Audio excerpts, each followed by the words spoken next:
o tema agora é inequações de segundo grau. Esse tópico ele faz parte também de funções ainda, então é um tópico bem curtinho, acho que a gente consegue dar tudo em uma aula só. Vamos ver. Vamos lá.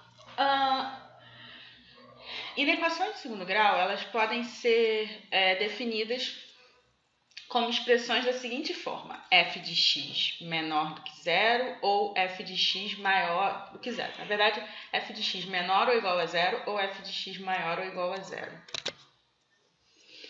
Então, agora até já alterei aqui. Deixa eu pegar meu pointer. Onde f de x é uma expressão de segundo grau na variável x. Resolver uma inequação significa a gente encontrar o seu conjunto verdade ou conjunto solução. Isso a gente viu já lá no início das nossas aulas, quando a gente falou sobre inequação de primeiro grau.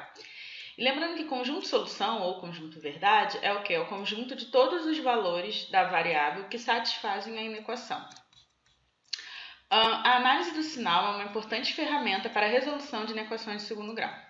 Ao analisarmos o sinal de uma função, devemos saber os valores de x para os quais y, a nossa função, ela é menor do que zero, igual a zero ou maior do que zero. Esse mais aqui está errado. Então, vamos lá fazer o nosso primeiro exemplo. Resolva a inequação x menos 2, que multiplica x menos 5, maior do que zero, nos reais. Então, vamos lá. Eu vou mostrar duas maneiras da gente resolver isso. A primeira maneira, o que a gente vai fazer? A gente vai pensar o seguinte, que para o produto x menos 2 por x menos 5 ser positivo, ou seja, maior do que zero, é necessário que ambos possuam o mesmo sinal, ok? Porque para uma multiplicação ser positiva, significa que esses dois fatores eles têm que ser têm o mesmo sinal, ou ambos são negativos ou ambos são positivos. Então, dessa maneira, ou x menos 2 maior que zero e x menos 5 maior que zero, ou x menos 2 menor que zero e x menos 5 menor que zero. Ok? Só passando a parte numérica para o outro lado da desigualdade, eu fico com o quê? Que x deve ser maior que 2 e x maior que 5, ou x menor que 2 e x menor que 5. Ou seja, o meu limite superior é o quê? X deve ser o quê? Maior do que 5. Para ele ser maior do que 2 e maior do que 5, ele tem que ser maior do que 5, né? E o meu limite inferior é o quê? X deve ser menor do que 2 e menor do que 5. Então, x deve ser menor do que 2.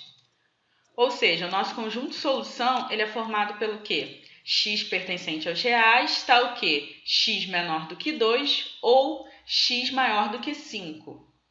Ok? A segunda maneira da gente resolver esse exemplo é a gente considerar o gráfico de uma função representada por y igual a x menos 2, que multiplica x menos 5. A gente tem que ter em mente que isso aqui é o quê? A forma fatorada de um trinômio do quadrado perfeito. Então, ele representa também o gráfico de uma função quadrática. Então, ele é o gráfico... ele tem a forma de uma parábola, onde as nossas raízes são justamente o quê? 2 e 5. 2 e 5. Se a gente analisa esse gráfico aqui, pensando que o quê? O nosso eixo y está aqui, então se a gente vem caminhando pela nossa função, quando a nossa função cruza o eixo x, significa que o quê? Que todos esses valores aqui da nossa função são negativos, ok? Porque o eixo x, ele passa bem no ponto zero do nosso eixo das ordenadas. Então, significa que qualquer valor abaixo do meu eixo x, ele é negativo. A nossa função é negativa, o nosso y é negativo. E valores acima do meu eixo x são positivos. Logo, o nosso exemplo ele quer o quê? Que essa multiplicação, que essa função ela seja o quê? Maior que zero. Para que valores a nossa função é maior que zero? Ou seja, quando x é menor do que 2 e quando x é maior do que 5. Lembrando que 2 e 5 eles não estão incluídos porque nesses pontos a minha função vale zero. Então, como no nosso exemplo ele só pede valores maiores do que 0, a gente exclui 2 e 5. Então, escrevendo a notação de conjunto, nosso conjunto de solução ele é o quê? X pertencente aos reais, tal que x menor do que 2 ou x maior do que 5. Vocês viram que a gente fez, né, de duas formas diferentes, mas de modo geral é mais cômodo e mais direto a gente resolver uma inequação de segundo grau usando o gráfico da função correspondente. Fica muito mais intuitivo a gente enxergar onde essa função é positiva, negativa e onde ela vale 0. Então vamos lá fazer agora o nosso segundo exemplo.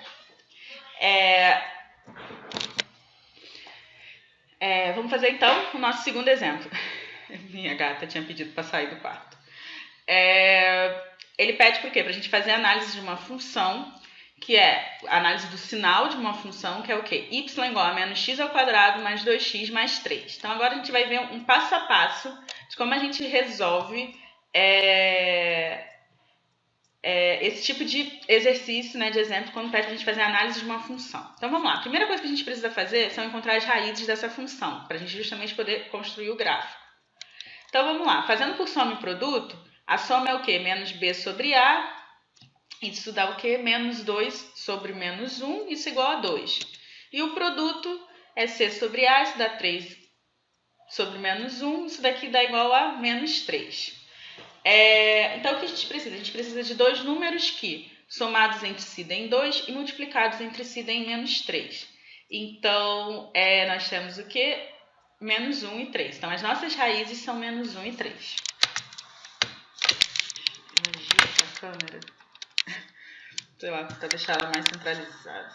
Bom, vamos lá. O segundo passo é a gente analisar o que é a concavidade da parábola para a gente poder fazer esse desenho.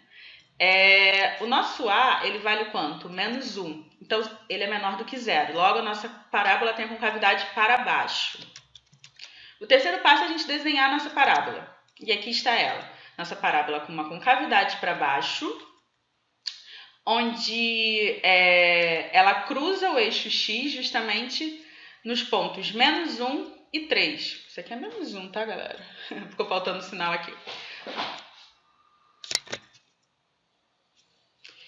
Que eu ia editar, mas vai dar um certo trabalho agora. Mas aqui é menos 1, para quando eu enviar o material para vocês eu edito isso. Menos 1. E agora vamos analisar o sinal dessa função, né? O nosso quarto passo é a gente analisar o sinal dessa função. Vamos encaminhando ao longo dessa função, o que a gente observa? Que valores abaixo aqui, né? Quando a nossa função está abaixo do meu eixo x, o meu y é negativo, ok? No meu ponto menos 1 e no meu ponto 3, a minha função vale 0. E acima do meu eixo x, essa minha função tem valores positivos, y é positivo, e depois aqui do 3, ela volta a ficar negativa. Então, vamos lá, fazendo uma análise do sinal. Quando x é menor do que menos 1 ou maior do que 3, a minha função é menor do que 0, y é menor do que 0. Quando x é igual a 3 ou x igual a menos 1, y vale 0. E quando x está entre menos 1 e 3, y é maior do que 0. Então, sempre que pedir para fazer uma análise do sinal de uma função, é isso. A gente precisa apresentar para que conjunto de valores, ok? A nossa função, ela é menor do que 0, ela é igual a 0 e ela é maior do que 0, ok? Lembrando que quando a gente está tratando aqui de uma desigualdade, a gente não encontra um valor único, a gente encontra o quê? Foi aquilo que a gente já disse no início dessa aula, o conjunto de solução. Então, um conjunto de valores que atendem a esse requisito aqui, ok? Então, a gente encontra um conjunto de valores. Vamos lá. Nosso terceiro exemplo, ele diz o seguinte, para a gente fazer a análise de uma função representada por y igual a x ao quadrado mais 2x mais 3. Então, isso aqui, os mesmos passos que a gente acabou de fazer. A gente encontra as raízes. Por aqui, fazendo por Bhaskara, e para a gente determinar primeiro o delta, a gente descobre que esse delta ele dá menos 8, ou seja, é um delta negativo. O que isso significa? Que não existe raiz no conjunto dos reais. A gente está tratando aí de raízes imaginárias. Então, tendo isso em mente, a gente tem que ter isso em mente na hora de construir o nosso gráfico, né? O segundo passo, a gente vê a concavidade da parábola. Vamos lá, o meu A aqui vale 1. Então, maior do que 0, a minha parábola tem uma concavidade para cima. Vamos desenhar nossa parábola. Nossa parábola, então, é o quê? Uma parábola que tem a concavidade para cima e não existe raiz no conjunto dos reais, ou seja, em nenhum ponto ela cruza o eixo x. Então, vamos lá. Então, ela vai ter algo aqui, ela vai ter essa aparência, ok? Vamos fazer, então, agora a análise do sinal. Se a gente caminha por essa função, o que a gente observa? Em nenhum ponto ela cruza o meu eixo x. Então, para qualquer valor aqui de x, a minha função ela sempre é positiva, ok? E também não existe nenhum ponto em que y vale zero, porque ela não cruza o meu eixo x. Então, a minha análise do sinal fica como? Para todo x pertencente aos reais, y é maior do que zero. Ok? Eu sempre esqueço de desligar o som do meu notebook, aí eu recebo alguma notificação quando eu estou gravando vídeo. Incrível. Mas ok. Vamos para o nosso quarto exemplo. Agora ele pede também para a gente fazer a análise do sinal, mas de uma função y igual a x ao quadrado menos 4x mais 4. De novo, vamos encontrar as raízes. Dessa vez eu encontro o quê? Delta igual a zero. O que isso significa? Que essa minha função ela tem o quê? Uma única raiz, né? Ou então duas raízes iguais. Então, a nossa parábola ela tangencia o meu eixo x em um único ponto. E a gente precisa descobrir esse ponto. Então, seguindo aqui, a fórmula de Bhaskara ela é o quê? Menos b mais ou menos raiz de delta sobre 2a. Raiz de delta é zero. Então, eu fico com o quê? Com 4 dividido por 2 igual a 2. Então, a raiz é x igual a 2. Então, é nesse ponto que a minha parábola vai tangenciar o meu eixo x. O segundo passo é a gente ver a concavidade da parábola. Eu não sei, eu acho que eu estava falando muito alto. Eu esqueço às vezes que eu não estou sozinha em casa, mas tenho que falar um pouco mais baixo. Eu vou me animando falando alto. O nosso A aqui, ele vale quanto? 1. Então, A é maior que zero, nossa concavidade para cima. Vamos construir essa parábola. Então, aqui temos uma parábola com concavidade para cima, em que ela tangencia o meu eixo x num ponto, o ponto 2. Fazendo a análise do sinal, o que a gente observa? Caminhando aqui pela minha função, elas têm o quê? Valores positivos, positivos, positivos, até que ela chega no ponto 2, ela vale zero, porque é o ponto aqui onde ela está aqui tangenciando o meu eixo x, e depois desse ponto 2, ela continua sendo positiva. Então, como que a gente representa isso? Que quando x é igual a 2, y é igual a zero. E quando x é diferente de 2, y é maior do que zero. Uma outra forma da gente representar também esse conjunto de solução seria a gente dizer que y é maior do que zero para... Não, na verdade não. É isso mesmo.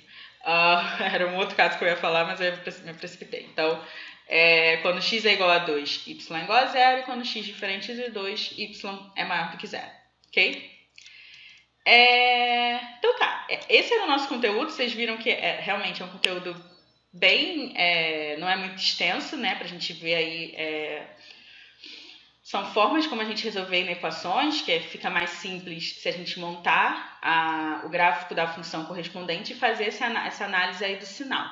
Então agora a gente vai fazer 2 exercícios, e são aqueles exercícios que eu peço para vocês pausarem o vídeo, tentarem resolver sozinhos e depois assistir a resolução, tá bom? Vou trazer para cá para vocês enxergarem as opções. Então, vamos lá. Com relação ao gráfico da função f de x igual a x ao quadrado menos 10x mais 25, são feitas as seguintes afirmações.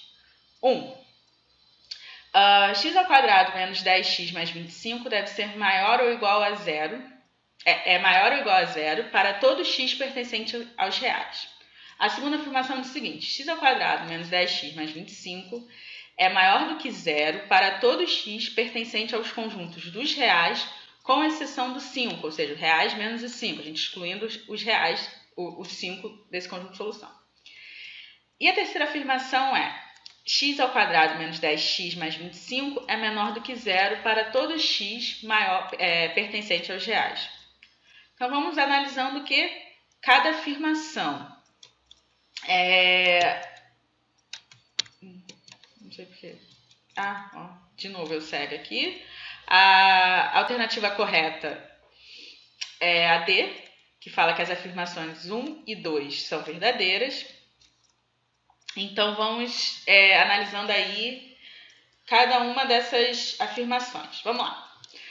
Com relação ao gráfico da função, a primeira coisa que é interessante a gente fazer é a gente encontrar a raiz ou as raízes dessa função e desenhar o gráfico para a gente conseguir fazer a análise desse sinal. Então, vamos lá. A gente percebe o quê? Quando a gente vai fazer por Bhaskara, que essa função ela tem um delta igual a 0 e a raiz é x igual a 5. É igual a 5. Então, o gráfico fica dessa forma, né? Porque a é maior do que 0, então, com cavidade para cima, a parábola tangenciando em um ponto só. Então, o que a gente percebe? Quando a gente caminha por essa função, o meu y ele sempre é positivo, ok? Ele não cruza o meu eixo x. E em um ponto, que é na raiz, essa minha função vale 0. Então, vamos lá. A primeira afirmação, ela diz que x menos 10x mais 25 é maior ou igual a 0 para todo x pertencente aos reais. Isso é verdade, ok? A minha função, ela é sempre maior ou igual a 0 para qualquer valor de x pertencente aos reais. Então, essa é a minha primeira afirmação. É uma verdade. Então, eu posso excluir todas as opções que não consideram a afirmação verdadeira, e a opção B e a opção E. Analisando a segunda afirmação, ela diz que a minha função ela é maior que 0 para todo x pertencente aos reais menos o 5. E também é uma afirmação correta, porque se eu excluo 5 do meu conjunto de solução, eu só tenho valores de x para que a minha função seja positiva, ou seja, então para qualquer valor de x que eu escolha, excluindo 5, a minha função ela é sempre positiva. Então, a segunda afirmação também é uma verdade. Então, eu posso... eu não excluo... eu excluo a opção A, que ela só considera a primeira como verdadeira. E analisando a terceira afirmação, ele diz que a minha função é menor que 0 para todo x pertencente aos reais. E isso a gente já sabe que não é verdade, né? Essa função ela nunca vai ser menor do que 0. Então, essa terceira afirmação é falsa. E a resposta correta é a letra D. Tá bom? O nosso próximo exercício, ele diz o seguinte: obter todos os valores de k, de modo que x ao quadrado menos 10x mais k seja maior que 0, para todo x real. E aí aqui a gente tem um conjunto de opções, e aí eu peço para vocês tentarem resolver esse exercício. Para quem tentou, a alternativa correta é a A, k deve ser maior do que 25. Vamos ver como a gente chega nesse resultado. Então, vamos lá. Sendo y igual a x ao quadrado menos 10x mais k uma função de segundo grau, o exemplo pede que a gente tenha o quê? Que y seja maior que 0 para todo x pertencente ao real. Para todo x pertencente ao conjunto dos reais. Então, vamos lá. A parábola que representa a função, ela deve ser algo desse sentido, ok? Ela deve ser uma parábola com a concavidade para cima e onde x seja... e que ela em nenhum ponto tangencie o meu eixo x, porque dessa maneira eu consigo garantir que eu só vou ter o quê? Valores positivos da minha função. Então, para que isso aconteça, para que a minha função ela não tangencie, ela não encoste, não cruze nenhum ponto, o meu eixo x, o que acontece? O meu delta tem que ser menor do que 0. Então, menos o delta, que é b ao quadrado menos 4ac, que é o que? Menos 10 ao quadrado menos 4k, deve ser menor do que 0, porque k aqui é justamente a nossa incógnita, né, que ele está representando a nossa constante c. Então, resolvendo aqui essa inequação, que na verdade aqui é uma inequação de primeiro grau, então 100 menos 4k, passando 4k para o outro lado, eu fico que o quê? Que k deve ser maior do que 25. Então, para qualquer valor de k maior do que 25, a nossa função ela é maior do que 0. Ok? Era isso. Viu? Essa aula é bem curtinha. Eu não vou fazer uma lista de exercício ainda sobre esse assunto, a gente vai entrar no nosso próximo tópico e aí vai ser uma lista de exercícios englobando esses dois tópicos, tá bom?